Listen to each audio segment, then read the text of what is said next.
everyone. Welcome to another episode of the Cubica AMF Tech Tip Podcast.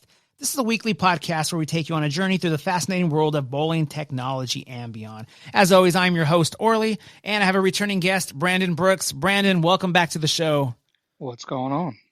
Hey, and Brandon, for those that may have not have heard, previous shows that we're on, can you just kind of let everyone know what you do with Cubica AMF? Your title and, what you do with the company. Sure.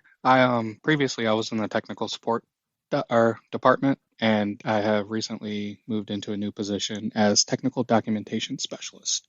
So kind of handle all the documents that we have here in tech support, kind of going through, organizing, making sure everybody's got the correct and up-to-date document and that they're all in a good place that everybody can access them. So, yep, it's pretty much what I'm taking on now.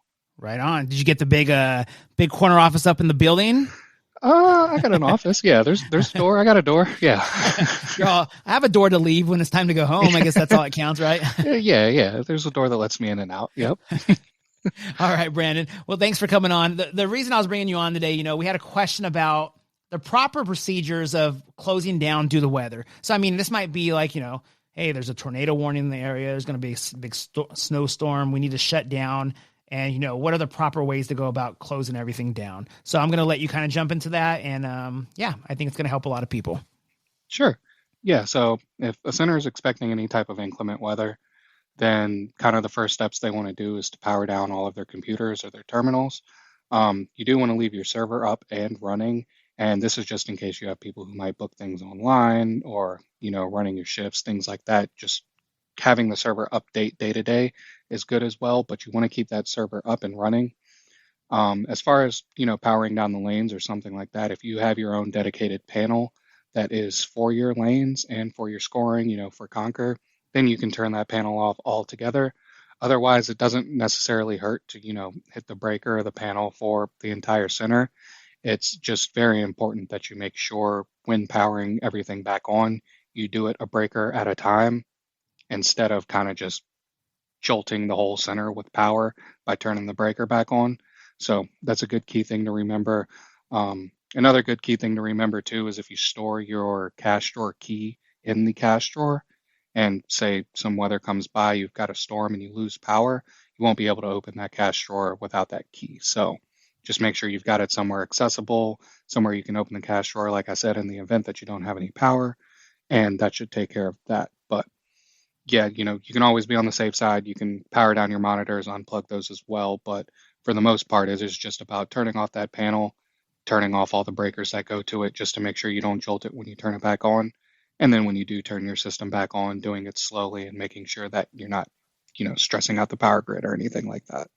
Okay, yeah, I was going to ask that. I was saying when turning it back on, is it something that you turn on slowly, but like you said, a little bit at a time so it doesn't get too crazy? And what if, not to throw this off subject too much, but let's say the power just goes out on you, like you're not expecting it and the power just shuts down. Is that something that, is there anything they should do specifically when it comes to that? Because like you mentioned before, you're going to take it slow, turn everything off so it's ready for when that storm comes. But if it just shuts out, is there anything different when it comes to that? No, there wouldn't be anything too different. You could also take the precaution of turning off those breakers and turning off the panel that any of those things are connected to. Like I said, it's typically they have their own dedicated panel for all of the lanes and everything like that. So if you don't want all the lanes to just turn back on, you can turn that panel off, turn all the breakers off, and then when you do have power back, go by one, turn the breakers on, and make sure you get power back to the center. But even before in the event of just a random power outage and you're still in the center, if that server's not on, when the power comes back and you try to boot the lanes up, they won't see the server. So they'll essentially throw errors. And it's always, like I said, rule of thumb is to kind of make sure that the server is the first thing on. But, if it's not a power outage and you're just closing for inclement weather, then that's pretty much the only thing you should leave on. Okay. And when it comes back on, is there anything they're going to see where like they might, somebody might freak out like, oh no, were all these words coming across the screen or anything? Or should just be just kind of like a reboot basically? Yeah, it should be like a regular reboot, especially if you still got that server on. So as long as the lanes can see that scoring network, then they should have no problem booting up on their own. But yeah, just taking it slowly, not overloading the power grid or anything like that, and it should come back up without any issues. All right, right on. Well, I appreciate that. Yeah, here at my house, for some reason, I could run all kinds of things, but for some reason, my wife's blow dryer, if I run it in a certain area, it turns off like it like clicks off the thing. I'm like, what is it with this blow dryer? How much power is this thing taking? Yeah, that's crazy. I haven't heard of that before. Yeah, so who knows? Probably something's wrong with my electricity. No, but no, it's funny. It's like we could plug all these things in, but sometimes that blow dryer, it's like it kicks off the. I mean, it's like a safety thing. Obviously, it kicks off, so it doesn't mess something up. But I'm like, I don't know what it is with that blow dryer. You have to stop blow drying your hair. Just leave it wet from now on. I'm just kidding. Right. We got to find a different method. Yeah. All right, Brandon. Well, I appreciate your time. And like I said, I'm sure this will help some people, especially with a lot of the weather going on nowadays. There's been a lot of freezing temperatures coming through people's areas. So they're closing down or, snow in areas that don't usually get snow.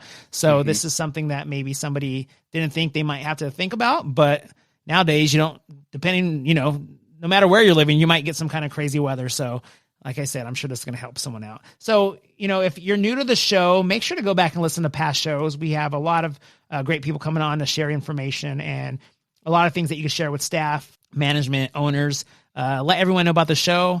There's plenty of them to listen to. And if you ever have any requests for a show for us to do, reach out and let us know. We will get with someone from the training department or the technical department, and they will help us do that. And we'll get that out there for you guys. So Brandon, again, thank you for coming on. And of course, no problem. Yeah, and until next time, we'll talk to everyone soon. See you.